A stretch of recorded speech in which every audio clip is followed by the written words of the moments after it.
Hello जी, नमस्ते। कैसे हो आप सब? हम सब भी बहुत अच्छे हैं। तो हम सब सारे एक साथ इसीलिए हैं क्योंकि हम सब एक साथ ही केदारनाथ गए थे। तो वहाँ के सारे व्लॉग्स आप लोगों ने बहुत ही अच्छे से देखे, खूब सारे प्यार दिए। हम लोगों को भी केदारनाथ जी में दर्शन करके बहुत ही आनंद हुआ। बट हम सबको ये लगा, सबको, एक को दो को नहीं, हम जितने भी गए, कि केदारनाथ का जो एक सीधा पार्ट होता है और एक उल्टा पार्ट होता है। केदारनाथ यात्रा के आपने जो भी ब्लॉग्स बने हैं वो देखे हैं, आपको पसंद आए भी होंगे, आपको ना पसंद भी आए होंगे। कुछ लोगों को कुछ कमियां भी लगी होगी, कुछ अच्छाई भी लगी होगी। ऐसा नहीं है कि सारी अच्छी चीजें हमने डाल दी, ऐसा नहीं है कि हमने कुछ अच्छी चीजें मिस नहीं की हो, हमसे मिस भी होगी। दूसरे ब्लॉग डाल रहे हैं, उनकी भी अच्छी चीज आई होगी। सबका मिला के कुछ ना कुछ वहाँ अच्छा बुरा जो अपने को होता है मिलता है, अपने वहाँ से एक्सेप्ट किया। लेकिन हमें ना कुछ वहाँ पर कमियां लगी। हमने कुछ नहीं, बहुत कुछ चीजें फेस की है और हम ये चाहते हैं कि आगे कोई भी जाए वो ये चीज को रेडी करके, अपने घर से ही सारी चीजें रेडी करके फिर वहां जाओ। क्योंकि हम तो 11 लोग थे, तो हम सब ने एक दूसरे के साथ मैनेज कर लिए। बहुत लोग ऐसे होते हैं कि 2 जन जाते हैं, 3 जन जाते हैं, तो वो ये चीज मैनेज करने में बहुत ज्यादा प्रॉब्लम आती है। तो हम आगे एक एक करके 1 बाय 1 आपको पॉइंट्स बताते जाएंगे कि ये पॉइंट्स में हमने ये प्रॉब्लम फेस। तो नंबर 1 आपको जो जी बताएंगे, बताओ। ये पहली बात तो ये कि केदारनाथ जाओ आप, ये इतनी कोई हार्ड यात्रा नहीं है जितना लोग बताते हैं, या बहुत कुछ ऐसे इशू बना। बहुत प्यारी यात्रा है। और थकान तो देखो, आप कोई भी यात्रा करोगे, चढ़ाई करोगे तो आएगी, लेकिन भगवान शंकर के दर्शन करते ही आपकी सारी थकान मिट जाएगी। उस प्रांगण में जाते ही आपकी सारी थकान मिट जाएगी, सबसे बड़ी बात। तो एक बार जल्दी से जय जय केदारनाथ। अब आप केदारनाथ जाओ तो एक बात मान के चलना, आपको लग रहा है जितना खर्चा होगा उससे डबल, कम से कम डबल, और वो भी लिक्विड मनी लेके जाना, मतलब कि कैश लेके जाना। सबसे पहला पॉइंट है कि इस यात्रा में कहीं पे भी फोन पे, गूगल पे, पेटीएम कुछ नहीं चलेगा, कुछ भी नहीं। हाँ, नो यूपीआई, कुछ भी नहीं चलेंगे। नीचे से लेके ऊपर तक कहीं पे भी आपको पेमेंट करना होगा, चाहे आपको 10 रुपए की चीज लेनी हो। और वहाँ पे एक पानी का बोतल भी 80 रुपए का आता है, कुछ नहीं है वहाँ पे। तो एक पानी का बोतल भी 80 रुपए का आता है, तो वो भी आपको कैश ही देना पड़ेगा। बिना कैश वहाँ पे कुछ नहीं है। अगर आपको वहाँ लिक्विड की जरूरत पड़ गई तो आप मान के चला 10,000 के पीछे 100 रुपए काटते हैं। 10,000 के पीछे 1000 के पीछे 100 रुपए काटते हैं। 100 रुपए दुकानदार काटेंगे। अगर आपको 10,000 रुपए चाहिए ना, तो आपको दुकानदार को 1000 रुपए दे के फिर आपको सिर्फ 9,000 रुपए मिलेंगे। मतलब 1000 रुपए वो बंदा सीधे खड़े 1000 रुपए कमा ले। तो इसीलिए सबसे पहले आप लोग पैसे ही लेके जाना और कैश। एटीएम नहीं। दूसरे नंबर बात, वहाँ पे खच्चरों को लेके वहाँ पे क्लियरिटी नहीं है। खच्चरों पे हो, चाहे पिट्ठू पे हो, चाहे वो पालकी की सवारी हो, उनको लेके कोई भी क्लियरिटी नहीं है। वो अलग अलग फेस पे, आपकी जैसे यात्रा आपने मान लो शुरुआत में शुरू कर दी और बाय द वे आप थक गए, आप पूरी नहीं कर पा रहे, मैं बताती हूँ, तो आधी दूर में आपसे पैसे और ज्यादा मांगेंगे। मैं बताती हूँ, हम सब ने ये चीज फेस किया है कि हम लोग स्टार्टिंग में सोचे थे कि हम लोग आराम से पैदल चढ़ जाएंगे। आप लोगों ने ब्लॉग्स देखे ही है, बट बीच रास्ते में हम लोगों को खच्चर लेना ही पड़ा, क्योंकि हम सब, किसी की सांस फूल रही थी, कोई गिर रहा था, बच्चे की तबीयत बिगड़ रही थी, तो लेना ही पड़ता है ना कभी कोई सिचुएशन में। तो वहाँ पे वो खच्चर वाले डबल नहीं, सीधा ट्रिपल रुपए लेते हैं। सपोज अगर नीचे अगर 4,000 रुपए में हो रहा था ना, तो ऊपर वही खच्चर बीच रास्ते में 15,000 रुपए लेती है एक पर्सन से। मतलब कोई चीज बराबरी नहीं है। यही होना चाहिए ना, नीचे जो पैसे है वही ऊपर में होना चाहिए, वही एकदम ऊपर में। बट ऐसा नहीं है, वो लोग मुंह मांगे पैसे खोल के पैसे लेती है। कैसे सवारी, कितने रुपए लेते हैं सवारी के? सवारी का डोली पार्क में 500। 500। अच्छा, और केदारनाथ तक, भवन तक का, भवन तक जाते हो?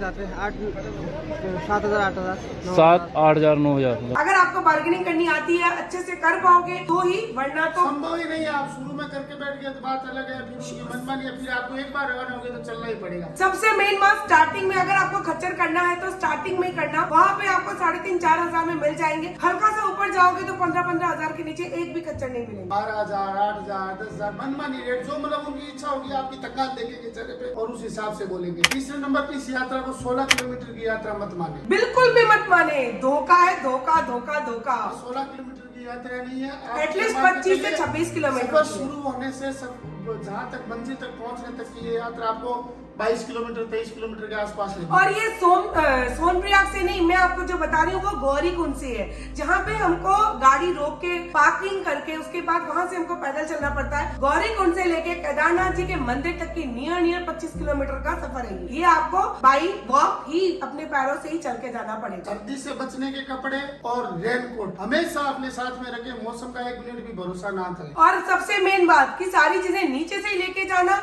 जैसे जैसे ऊपर आप चढ़ोगे, सपोज हमने नीचे डंडा लिया था 40 रुपए का, वहीं थोड़े से ऊपर जाके हमको वो डंडा मिल रहा है 100 रुपए का। मतलब इतना लगभग ज्यादा मिलता भी नहीं है, बहुत कम जगह मिलता है। 133 रुपए का रेनकोट आपको 250 रुपए में मिलेगा वहाँ। और उनका भी दोष नहीं है, क्योंकि उनका एक खच्चर जिसपे सामान जाता है उसका रेंट 3500-4000 रुपए, तो दुकानदारों का भी दोष नहीं है, क्या दोष नहीं है। तो ये आप तैयारी करके ही जाए। पानी की बोतल हमेशा अपने साथ में रखे, आप पानी भर सकते हैं। अगर आपका पेट हजम करता है तो, नहीं करता तो आपको। और एक पानी की बोतल 80 रुपए से कम की है ही नहीं। 80 रुपए एकदम गौरीकुंड में ही अगर आप पानी पियोगे, वहाँ पे भी 70-80 है और ऊपर भी 70-80 है। एक कप चाय है 25 रुपए की, इतनी सी चाय। मतलब इतना महंगा है केदारनाथ। अभी हमने वहाँ देखा है जो टेंट लगे हुए हैं, रुकने की व्यवस्था। वैसे देखो तो आप जहाँ जाओ वहाँ सोच सकते हो। केदारनाथ की पूरी यात्रा के दौरान आपको एकदम जैसे रामदेवरा का मेला है वैसी स्थिति है, कहीं भी डरने की जरूरत नहीं। अकेले 2 जन 4 जन 1 जन, रात दिन लेडीज जेंट्स कहीं भी डर नहीं है, पूरी यात्रा सेफ है। लेकिन उसके साथ आप जहाँ चाहो जिस जगह पे चाहो आप रुक सकते हो, इतनी सुविधा है उस यात्रा में। लेकिन एक बात मान के चलें, अगर आप चलें तो कच्चे रास्ते हैं, जो मतलब खच्चरों के रास्ते हैं, खच्चरों के रास्ते जाओगे तो वहाँ पे बहुत चिखल है, बहुत गंदगी फैली हुई। इतनी गंदगी की तो कोई बात नहीं है, धीरे-धीरे खच्चर रह लात नहीं मारती सकते। है। खच्चर इतने गंदी तरीके से चलते हैं कि पैदल यात्री चल ही नहीं पाएंगे। खच्चर का एकदम पूरा खुलेआम यही है, या तो खच्चर ले लो या फिर एरोप्लेन में आ जाओ। ऐसी धमकियां देते हैं वहाँ के लोग। हेलीकॉप्टर में, हाँ, मतलब हेलीकॉप्टर में आ जाओ, ऐसी धमकियां वो खुलेआम देती है कि पैदल क्यों चल रहे हो भाई, यहाँ तो खच्चर ही चलेंगे, इतना ही ऐसे करके वो प्रॉब्लम। उसमें से आप अगर उसमें ये है कि आप उस दूसरे रास्ते से चल सकते हो जहाँ से पैदल यात्री चलते हैं। लेकिन वहाँ पे समस्या है कि जो भी टेंट लगे हुए हैं, या जिनमें बात टेंट की तो मेरे को नहीं पता, जो भी टॉयलेट बने हुए हैं रास्ते में अलग अलग, उन टॉयलेट्स की जो बोटी है ना वो बिल्कुल पैदल रास्तों में आती है। एक्चुअली इनका कहने का ये मतलब है कि जो भी रास्ते में वॉशरूम बने हुए हैं उनका टैंकर नहीं है। ये चीज हमने तो फेस की है। अब मैं आपको क्लिप्स बताती हूँ कुछ, जो कि मुझे रास्ते में बहुत सारे लोगों ने बताई है, तो वो मैं आपको बताती हूँ। चलिए। हाँ जी, बताइए आप क्या बोल रहे थे यहाँ के बारे में। हमें केदारनाथ में बहुत सारे प्रॉब्लम्स लगे। सबसे पहला प्रॉब्लम जो यहाँ घोड़ों को ले जाया जाता है, हमने 2 घोड़ों को मरे हुए देखा पूरे ट्रैक में। यहाँ घोड़ों के लिए कोई भी ट्रीटमेंट नहीं है, कोई वेटरनरी डॉक्टर नहीं है, कोई रेगुलर चेकअप नहीं है, कोई सिस्टम नहीं है। घोड़ा बीमार भी है तो 4 लाठी मार दो, घोड़ा अगर ठीक है तो 2 डंडे में ही चला जाएगा। घोड़ा बीमार है 4 डंडे मार दो, वो ऊपर चला जाएगा। ठीक है। दूसरा पॉइंट, यहाँ पे एक भी टॉयलेट का टैंक नहीं है। जो भी शॉर्टकट्स हैं यहाँ पे बने हुए, जहाँ पे टॉयलेट बने हुए हैं उसके बैक साइड से कमोड का वेंट बना हुआ है, वहाँ से डायरेक्ट पॉटी शॉर्टकट्स में जा रही है। जिनको भी जाना है वो पॉटी से जा करके क्रॉस करते हैं। और ऊपर क्या प्रॉब्लम हुई थी आपको? ऊपर ऐसी प्रॉब्लम है कि कहीं पर भी पहले तो यहाँ पे सिस्टम है कि अगर आपको ऑनलाइन रजिस्ट्रेशन भी है तब भी आपको टोकन लेना है। हाँ, हमारे भी हुआ था ये चीज। क्लैरिटी नहीं है। कोई कहता है जी ऑनलाइन रजिस्ट्रेशन है तो आप मत लो टोकन, कोई कहता है जी रजिस्ट्रेशन है तब भी लेना पड़ेगा। बट कहीं भी गवर्नमेंट ने एक बोर्ड नहीं लगा रखा है कि आपको टोकन लेना है। दूसरा पॉइंट, जब आप वीआईपी के लाइन में जाओगे तो वहाँ सरकारी सिस्टम है, मतलब वीआईपी ऑफिस में कोई भी नहीं है जो आपको बता पाए कि यहाँ पे क्या सिस्टम है। हम 1 घंटे लाइन में खड़े रहे, जब हमारा नंबर आया तो कहा गया कि वीआईपी एंट्री सिर्फ जो हेलीकॉप्टर से ट्रैवल कर रहे हैं उनका ही होगा, बाकी नॉर्मल लोगों का नहीं होगा। हाँ, बहुत लंबी लाइन है ये, मैंने कैप्चर की थी, बहुत लंबी लाइन थी। उसके बाद भी जिन्हें जो हेलीकॉप्टर से हैं जो वीआईपी पास लेते हैं, तो वीआईपी के लिए कोई लाइन नहीं है। वहाँ पे वीआईपी यूं ही भीड़ में दंगा फसाद होकर के अंदर घुसते हैं। जिसके पास ताकत है वो 4 लेडीज को ठेल दे और अंदर घुस जाए, ये सिस्टम। तो इन चीजों के ऊपर मैनेजमेंट का ना बहुत ज्यादा प्रॉब्लम। हाँ, लोगों को दिखता कुछ और है और यहाँ आके होता कुछ और। रियलिटी मुझे नहीं लगता किसी भी ब्लॉग एनिमल वेलफेयर एसोसिएशन जो भी हैं, जो वर्ल्ड में कुत्तों के लिए और क्या क्या चीज करते हैं कि स्ट्रीट डॉग के साथ ऐसा हो रहा है और वैसा हो रहा है, उनको इन 4 धाम या जो भी पिलग्रिम्स हैं वहाँ जा करके देखना चाहिए कि घोड़ों के साथ क्या हो रहा है और क्या सलूक किया जाए। अंकल गिर गए ना अभी, हाँ मेरे सामने, हाँ आपके सामने गिरे क्या? हम लोग के पास जो भी था हमने उससे उनका ट्रीटमेंट किया, फर्स्ट एड ट्रीटमेंट छोड़ो, उसको फर्स्ट एड बोलते हैं। तो ये क्या है, अगर लोगों को कुछ हो जाएगा तो एक मेडिकल फैसिलिटी आप 5 किलोमीटर में दे रहे हो, आप 2 किलोमीटर में दे रहे हो, आपको मतलब कम डिस्टेंस पे देना चाहिए ना। और यहाँ पे रास्ते में चलने में कितनी प्रॉब्लम हो रही है। खच्चर भी चल रहे हैं, पिट्ठू वाले भी चल रहे हैं, सब लोगों को धक्का दे दे के चल रहे हैं। हमने भी यही लिया है ना डंडा, बहुत प्रॉब्लम था। घोड़ों के लिए अगर सिर्फ एक गवर्नमेंट रूल बना देना कि घोड़ा का जो ओनर है ना वो घोड़े के लेफ्ट साइड में चलेगा, तो मेरे को लगता है 90% प्रॉब्लम सॉल्व हो जाएगी। जाने वाला लेफ्ट में, जाने वाले भी लेफ्ट में चल रहे हैं, तो वो बंदा घोड़ा वाला आएगा फिर घोड़ा आएगा। हाँ, तो वो धक्का दे के उतरने वाला भी सेम कहानी है। अगर लेफ्ट में रहे घोड़े का ओनर तो कोई प्रॉब्लम ही नहीं है। यह क्लिप आपने सुनी होगी। जो बातें हम कर रहे हैं यही बातें ये दूसरे यात्री है जिन्होंने हमसे कही थी कि सरिता जी, ये सरिता जी को रास्ते में मिले थे और बोले थे सरिता जी आप अच्छी ब्लॉगर है, आपके बहुत बड़े सब्सक्राइबर है। और उन्होंने मुझे ये बात बोली कि सरिता जी आपके पास इतने सारे सब्सक्राइबर हैं और ये बात हमारी आप लोगों तक पहुंचाओ। तो मुझे भी यही लगा कि क्यों ना हम सब ने भी जो जो चीजें फेस की है वो आप तक हम पहुंचाए, हम अपना जो रिव्यू है वो ऑनेस्टली रिव्यू हम आपको दे। और ये सारी प्रॉब्लम्स अगर आप लोगों ने भी सेम फेस की है तो नीचे कमेंट्स में मुझे जरूर बताना। अब आगे की कुछ और टॉपिक्स बताती हैं। दर्शनों में बहुत तकलीफ आती है, हमें नहीं आई, मैं ऐसा नहीं कहूँगा हमें आई नहीं आई। हम धन्यवाद देते हैं हमारे पंडित जी को, हम भगवान भोलेनाथ को धन्यवाद देते हैं, हमें अच्छे से दर्शन हो गए। लेकिन दर्शनों में आम आदमी को बहुत तकलीफ आती है। सोनप्रयाग से आप पार्किंग से हटते हो या जहाँ से भी आपको पार्किंग से सोनप्रयाग से आप घुसते हो ना, तो वहाँ से आपके साथ इतना बुरा व्यवहार हो रहा है जनरल आदमी के साथ में जिसकी कोई हद नहीं है। सच मतलब पार्किंग में एक पार्किंग में सॉरी पार्किंग से आगे निकल मंदिर के दर्शन के लिए एक बंदा सुबह 5 बजे लाइन में खड़ा है और आपको 3:30 बजे उस बंदे ने दर्शन किए हैं। इतनी लंबी लाइन है। 24 घंटे से वो पहुंचता है वहाँ पे केदारनाथ मंदिर चलता है ना, जहाँ से निकलता है आप ये मान के चलो वो सोनप्रयाग तो सोएगा नहीं। सोनप्रयाग जो पहुंच गया वो सीधा जाएगा। इसका मतलब आप मान के चलो श्रीनगर ऋषिकेश वहाँ से निकला हुआ बंदा या श्रीनगर से रुद्रप्रयाग से वहाँ से निकला हुआ बंदा सीधा वहाँ पे जाने की कोशिश करेगा। 24 घंटे तक पहुंचने के बाद में 22, 24, 20 घंटे पहुंचने के बाद में उसको 8, 9, 10 घंटे उसको दर्शन के लिए मतलब मान लो आपको दर्शन के लिए वेट करना पड़ता है। बहुत हालत खराब इतनी लंबी लाइन है, इतना माना मारिए जो कि बूढ़े एजेड लोग आते हैं ना उनको भी उसी लाइन में खड़ा रहना। और एक बात वहाँ पे जो वो होते हैं ना कि स्पेशल टोकन वाला, तो वहाँ पे वो ये बोलते हैं कि अगर आप एरोप्लेन वो क्या बोलते हैं हेलीपैड में आए हो तो ही आपको ये वाला टोकन मिलेगा VVIP का, अदरवाइज आपको वो टोकन नहीं मिलेगा। ऐसा क्यों? जरूर देना कि हर बंदे हेलीपैड में आने की हिम्मत रखे, ऐसा तो होता नहीं है। तो मतलब बहुत हमारे साथ तो हमारे पंडित जी थे, उन्होंने गर्भगृह में भी हमको बहुत ही अच्छे से दर्शन कराए, हम सबने तो बहुत ही अच्छे से पूजा की। बट अब हमारी बात है, बहुत लोगों ने ये चीज फेस की है, हम उनकी बात कर रहे हैं। भगवान भोलेनाथ इस भक्तों को शक्ति दे रहे हैं कि वो इतना वेट कर करके दर्शन कर रहे हैं। इतना सुंदर दर्शन हो रहा है, इतने लोग चाव से बैठे हैं भगवान भोलेनाथ के दर्शन करने के लिए। अब आप सोच भी नहीं सकते ऐसा माहौल है वहाँ पे। उस पहाड़ी पे ऐसा माहौल होना अपने आप में अचंभे की बात है। केदारनाथ भगवान को प्रणाम, जय केदारनाथ। ऐसी बहुत परेशानियां हैं, हमें जो याद आई है, हमें जो मिली है हमने बता दी है, और भी याद आएगी तो हम बीच बीच में और बताएंगे। और एक बात, आप लोगों को डंडे नीचे से लेके जाने हैं और जो शूज के अंदर सॉक्स के साथ आपको एक प्लास्टिक वाला सॉक्स प्लास्टिक वाला आता है, थैली आती है, वो जरूर पहन के जाना, आपके छाले हो जाएंगे अदरवाइज। और आप एडिशनल लेके भी जाना, वो फट जाते हैं। रेन कोट जरूर लेके जाना, ग्लव्स लेके जाना, बहुत ज्यादा ठंड रहती है। हम सब ने तो ये सारी चीजें नीचे ही खच्चरों के साथ बुरा बर्ताव हो रहा है कि हमने हमारी आंखों से देखा है। 3 खच्चर हमने हमारी आंखों से मरे हुए देखे हैं। वो भी लेके जाना है। कपूर जरूर लेके जाना। जिनकी हल्की सी भी सांस फूल रही है तो रास्ते में सांस फूलने की भी बहुत प्रॉब्लम आती है। और खच्चरों के साथ सच में बहुत क्योंकि उनको खाना नहीं दिया जा रहा है जितने ज्यादा उनसे मेहनत कराई जा रही है। मेहनत के एवज में कम खाना दिया जा रहा है। खाना दिया जा रहा होगा ऐसा नहीं है, नहीं दिया जा रहा होगा, लेकिन हमने देखा है आंखों से मेहनत के एवज में उन्हें खाना कम दिया जा रहा है। 3 खच्चर हमने हमारे रास्ते में मरे हुए देखे हैं। हालांकि इतनी तादाद में है तो ऐसा हो सकता है, लेकिन फिर भी हम पहले भी गए हुए आज से 5 साल पहले भी, लेकिन अभी हमें इसमें बदलाव दिख रहा है। ऐसा दिख रहा है कि उनके साथ थोड़ा बुरा बर्ताव हो रहा है। बहुत मारते हैं, बहुत पीटते हैं। हम लोग तो जब हम पैदल चढ़ रहे थे तब हमने 6-7 किलोमीटर के लिए खच्चर किया था, क्योंकि हम लोगों की सांस फूलने लग गई थी, हमें इतनी कैपेसिटी नहीं बची थी। कल को हमने सोचा कि हमारी तबियत ना खराब हो जाए, बट उतरने के टाइम हम सबने हार नहीं मानी है। हम सबने सोचा कि उतरे जाएंगे और हम लोगों ने उतरे नहीं करते 10 से 12 घंटे। हम दोनों को उतरते हुए 12 घंटा लगे थे सिर्फ उतरने के टाइम।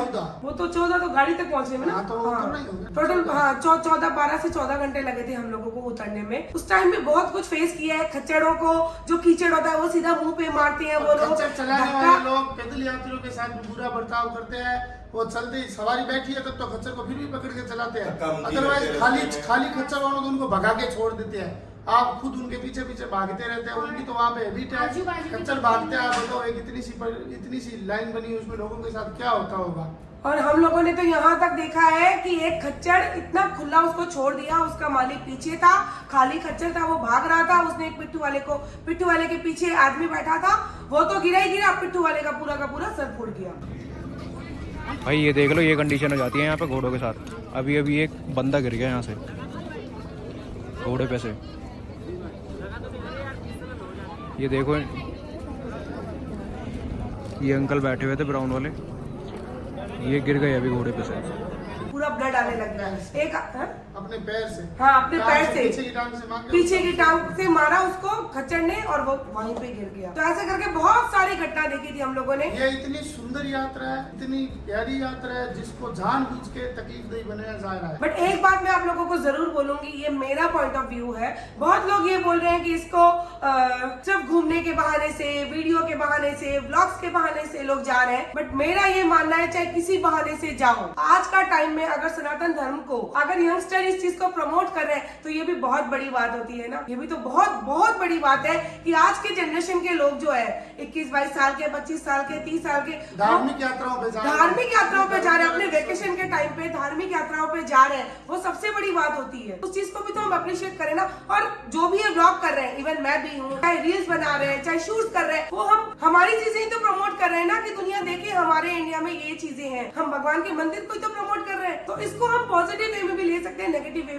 में लेने के बजाय इस चीज को हम अच्छे से प्रमोट कर सकते हैं ना। और अच्छे से दिखाओ, और अच्छे से चीजों लोगों को देखने की होना चाहिए, लोगों को जाना होना चाहिए। और हम सबका भी यही है कि लाइफ में एक बार केदारनाथ जरूर जाना, सच में वहाँ से स्वर्ग से हवाएं आती है। हाँ और जी। एक बात उत्तराखंड सरकार से और सेंट्रल गवर्नमेंट से प्रार्थना है कि ये जो कमियां बताई गई है वो पूरी ईमानदारी से बताई गई है, इन पे ध्यान दें। उन डिजिटल इंडिया का भी वहाँ पे थोड़ा सा और चलाए ताकि लोगों को परेशानी ना भुगतनी पड़े। वहाँ पे बिल्कुल डिजिटल इंडिया से कटा हुआ इतने है। ओपनली वो लोग अपना वो कर रहे हैं ना, अपना दबदबी, मनमानी, बोलने का तरीका नहीं, बेमतलब के झगड़े।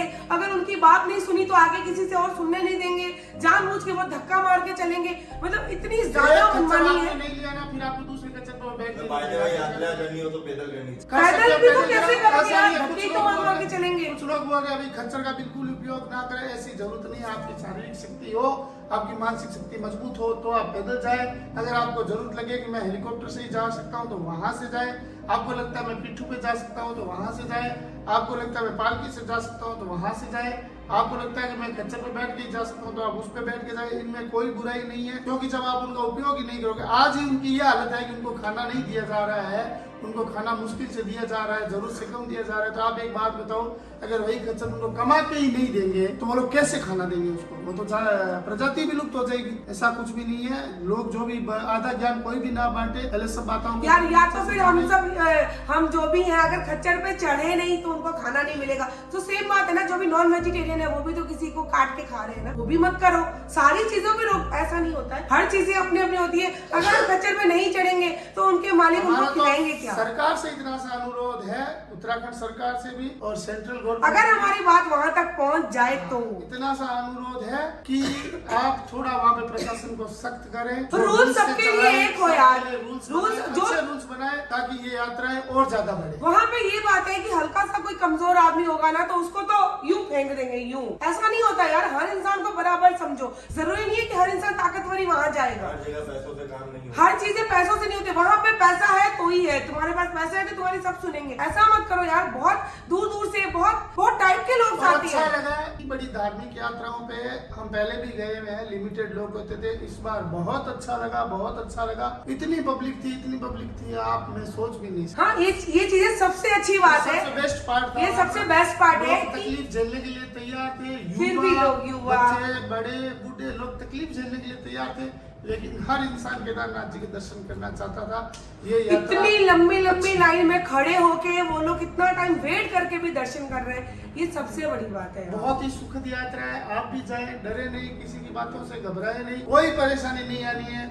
छोटी छोटी चीजों का बस ध्यान रखना है, बाकी कुछ भी परेशानी नहीं आनी है। आप चढ़ते समय इतना ध्यान रखें, पानी की बोतल हाथ में रखे, थोड़ी थोड़ी दूर में रुकते रहे, पानी पीते रहे। अगर आप पैदल चल रहे हो तो आप लोगों की सांस खुलेगी। थोड़ा पानी ले या लिम्का या ऐसे कुछ ले, स्टॉप लेके जाए, बिना स्टॉप के जल्दबाजी में मत चढ़ो। ऐसा नहीं है कि सारे वहाँ बुरे लोग हैं, ऐसा नहीं है। अच्छे लोग भी हैं, आपकी सहायता करने वाले भी हैं। वहाँ पे सब तरह के लोग आते हैं। लेकिन जो परेशानी हमने झेली है, हो सकता है कुछ हमारा काम सामने ऐसे लोगों से हुआ होगा जिनकी वजह से हमें परेशानियां दिखी है। तो ये जो परेशानियां दिखी है वही हमने बताई है। आपको आनंद आएगा, वाकई यात्रा में आनंद आएगा, और भगवान शंकर के दर्शन करने के बाद तो आप पूछो ही मत। तो बस हमारा यही था कि हमने जो चीजें फेस की है वो हम आप तक लाएं। और मुझे रास्ते में बहुत लोगों ने बोला कि मैम प्लीज ये वाली चीज आप लोगों तक लाओ।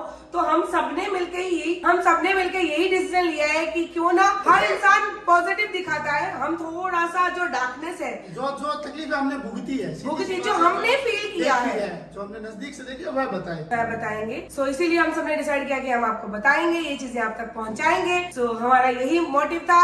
किसी को हर्ट हुआ हो तो तहे दिल से सॉरी। हमारा ये मोटिव नहीं था कि किसी को हर्ट करना, बस हम सबका जो मन में था, जो हमारी बातें थी, वो आप तक हमने पहुंचा दी है। Thank you so much. आपको जय केदारनाथ। जय केदारनाथ। आपको ब्लॉग अच्छा लग रहा हो तो लाइक कर दीजिएगा।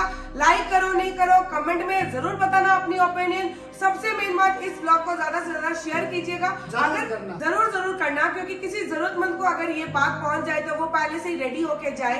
और हाँ, आप लोग भी अपनी ओपिनियन जरूर बताना नीचे कमेंट्स में। क्या आप लोगों ने भी हमारी तरह ऐसे ही फेसेस किए हैं, प्रॉब्लम फेस किया है? जरूर बताना। So okay, thank you, bye, जय केदारनाथ।